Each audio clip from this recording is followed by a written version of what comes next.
सुप्रभात बच्चों, आइए आज आपको हम व्याकरण पढ़ा रहे हैं। ये आपकी व्याकरण की पुस्तक है, आपको दिख रही होगी ये पुस्तक, दिख रही है। चलिए हम आपको पढ़ाते हैं व्याकरण पार्ट 1, मतलब पार्ट 1 वर्णमाला। हमारा पार्ट 1 है वर्णमाला, जो हम यहाँ पे लिखे हुए आपको दिख रहा है। तो सबसे पहले हम कॉपी में किस तरीके से लिखेंगे ये आप जानकारी ले लें, उसके बाद हम आपको पाठ का संक्षिप्त सारांश बताएंगे। तो हम सबसे पहले कॉपी में CW लिखेंगे इस प्रकार से, फिर से यहाँ पे हम डेट देंगे, हाँ, फिर यहाँ पे हम पाठ का नंबर लिखेंगे, पाठ का नाम लिखेंगे और फिर यहाँ पे नया शब्द लिखेंगे। और आप जो पाठ का नंबर, पाठ का नाम और नया शब्द लिख रहे हैं, तो इन तीनों के बीच में एक एक पंक्ति का अंतराल होना चाहिए, ठीक है। उसके बाद आप यहाँ पे देख रहे हैं कि हम जो यहाँ पंक्ति दिए हैं पैमाने की सहायता यानी कि स्केल की सहायता से, तो बस एक ही दिए हैं, ठीक है, तीनों के बीच में नहीं देना। उसके बाद हम यहाँ पे शब्द लिख रहे हैं, इस शब्द को हिज्जे के साथ हम उच्चारण करेंगे। व नपरे वर्ण, व नपरे मम्याकर मा लम्याकर ला, वर्णमाला। आपको समझ में आ रहा है हम जो बता रहे हैं? अब देखिए, वह संयुक्त आकार क र न व्याकरण, इस प्रकार से आप अपनी कॉपी में लिखेंगे। उसके नीचे से प्रश्न उत्तर लिखेंगे, लेकिन हम यहाँ पे आपको यहाँ पे लिख के बता रहे हैं। फर्स्ट क्वेश्चन हमारा रहेगा इस चैप्टर से, हम आपको उदाहरण के तौर पर एक क्वेश्चन बता दे रहे हैं, ठीक है। फर्स्ट क्वेश्चन हमारा रहेगा वर्णमाला किसे कहते हैं। यही है ना हमारा चैप्टर वर्णमाला। वर्णमाला किसे कहते हैं, किसे कहते हैं, यहाँ पे हम आपको लिख के दिखा रहे। तो यहाँ पे वर्णमाला किसे कहते हैं,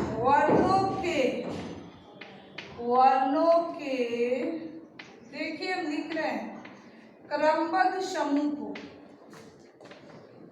क्रमबद्ध यहाँ दिख रहा है आपको, क्रमबद्ध समूह को वर्णमाला कहते हैं।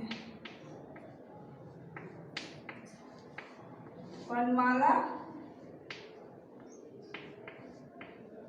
कहते हैं। आप यहाँ देखें कि हम वर्णमाला किसे कहते हैं। जैसे भी आप देख लीजिए, अ आ हर्षई दीर्घई इत्यादि। तो आपको हम यहाँ पे लिख कर बताए हैं कि वर्णमाला किसे कहते हैं। यही मैंने आपको बताया ना अभी कि वर्णमाला किसे कहते हैं। तो वर्णों के क्रमबद्ध समूह को वर्णमाला कहते हैं, ये हम आपको बताएं। और एक बात है, व्यवस्थित समूह वही है, दोनों का मतलब एक ही होता है।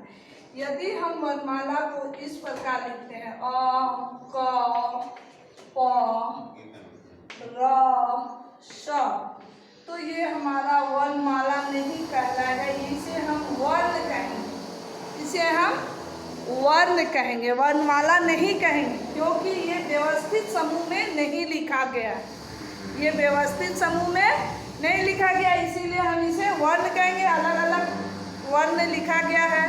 अब वर्णमाला किसे कहेंगे, तो यहीं पर आइए आपको हम बताते हैं, आप बगल में, कि वर्णमाला किसे कहते हैं। तो यहाँ देख रहे हैं अ आ हर्षई दीर्घई हर्षौ दीर्घौ री ए ऐ ओ औ अं अ। ये आप देखें, ये आप देख रहे हैं कि हम क्रमबद्ध लिखे हैं। अ के बाद आ होगा तो वो आ ही हम लिखे हैं, आ के बाद दीर्घाई होगी तो हर्षई लिखे हैं, हर्षई के बाद दीर्घाई होगी तो दीर्घाई लिखे हैं। तो यहाँ आप देख रहे हैं कि हम क्रमबद्ध लिखे हैं, तो ये वर्णमाला है। तो वर्णमाला को उदाहरण के साथ हम आपको समझाएं कि वर्णों के क्रमबद्ध समूह को वर्णमाला कहते हैं। आप ये देख लिए। अब हम आपको बता रहे हैं कि वर्ण किसे कहते हैं। वर्णमाला में वर्ण जानना भी जरूरी है। देखिए आपके बुक में दिया हुआ है ये वर्णमाला क्रमबद्ध, तो आप देख लिए। तो वर्णमाला के साथ हमें वर्ण जानना भी बहुत जरूरी है, क्योंकि वर्ण समझेंगे तभी हमें वर्णमाला समझ आएगी। तो वर्ण किसे कहते हैं। अब एक क्वेश्चन और आता है वर्णमाला के साथ कि वर्ण किसे कहते हैं। तो हम आपको बता रहे हैं कि वर्ण किसे कहते हैं। भाषा की सबसे छोटी इकाई को वर्ण कहते हैं, जिसके खंड और टुकड़े नहीं हो सकते। वर्ण किसे कहते हैं। तो भाषा की सबसे छोटी इकाई को वर्ण कहते हैं, जिसके खंड और टुकड़े नहीं हो सकते। भाषा की वर्ण हम बता रहे हैं आपको, सबसे छोटी इकाई को, ठीक है। भाषा की सबसे छोटी इकाई को, छोटी इकाई को वर्ण कहते हैं, हाँ, जिसके खंड और टुकड़े नहीं हो सकते हैं, ठीक है। आप देख लिए यहाँ पे औ को तोड़ सकते हैं क्या, नहीं ना। तो इसीलिए इसे हम वर्ण कहते हैं, इसके कोई टुकड़े नहीं हो सकता। और वर्ण कितने प्रकार के होते हैं ये भी जानकारी आपके लिए जरूरी है। तो वर्ण 2 प्रकार के होते हैं, स्वर वर्ण, व्यंजन वर्ण, जो हम आपको बता रहे हैं। तो स्वर वर्ण किसे कहते हैं। तो स्वर वर्ण जिन वर्णों के उच्चारण में दूसरी वर्ण की सहायता नहीं ली जाती उसे हम स्वर वर्ण कहते हैं। और व्यंजन वर्ण किसे कहते हैं। तो जिन वर्णों के उच्चारण में दूसरे वर्ण की सहायता ली जाती है उसे हम व्यंजन वर्ण कहते हैं।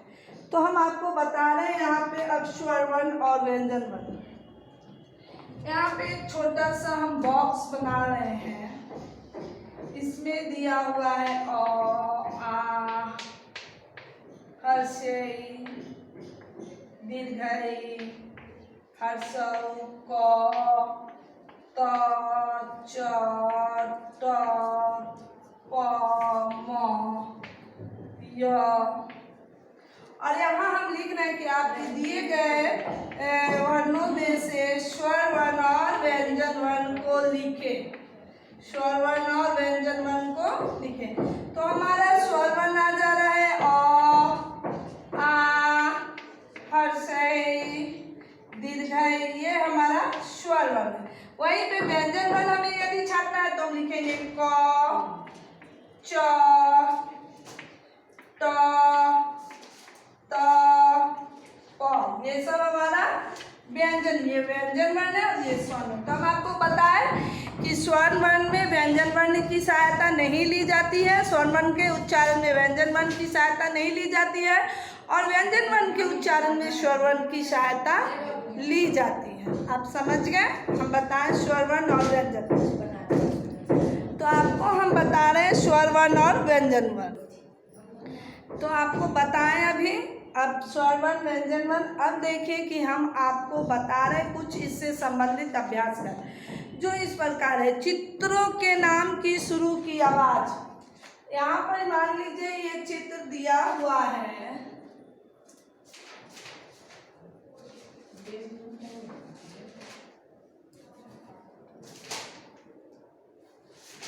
पेज नंबर हम करेंगे सर जी।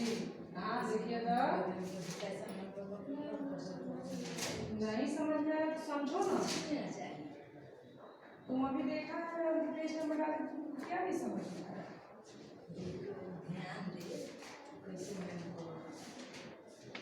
तो ये क्या चीज का चित्र है। तो ये अनार है। तो यहाँ पे हम लिखेंगे नार लिखा हुआ है, तो यहाँ हम लिख देंगे अनार। समझे। इससे संबंधित अभ्यास करना वर्णमाला पाठ से।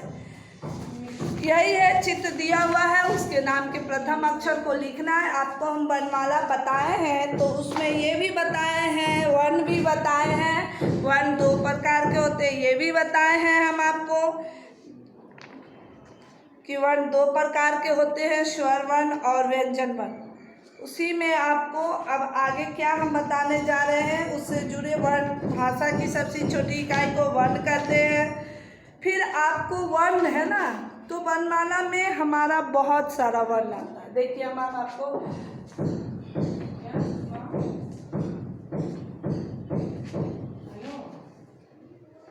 बता रहे हैं। देखिए अ से ज्ञ तक में अ से अंग तक, अ से अंग तक हमारा, अ से अ तक हमारा स्वर वर्ण है। अ से अ तक स्वर वर्ण है, इसको हम लोग स्वर वर्ण बोलेंगे, स्वर वर्ण, ठीक है। और फिर क से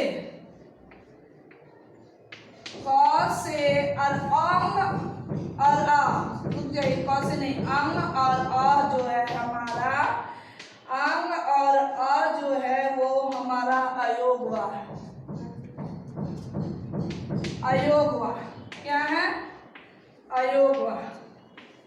उसी में क से आप बता रहे ह तक व्यंजन वर्ण है। अब छ त्र ज्ञ ये हमारा संयुक्त व्यंजन है। अब छ त्र ज्ञ स्र हमारा संयुक्त व्यंजन, व्यंजन वर्ण है लेकिन वो संयुक्त व्यंजन है, ठीक है। उसी में हमारा ये जो ड है अंगा टाइप का, ये हमारा अतिरिक्त वर्ण के रूप में, ये हमारा अतिरिक्त वर्ण के रूप में है, ठीक है। ये हम आपको बताए हैं। अब इससे संबंधित अभ्यास कार्य आप वीडियो को देखेंगे तभी समझ में आएगा। आप इसे देखेंगे और फिर से समझेंगे और आप अपने किताब में भरेंगे। आज के लिए पार्ट 1 के लिए इतना ही काफ़ी है। फिर हम आपके साथ मिलेंगे पार्ट 2 में। तब तक के लिए धन्यवाद।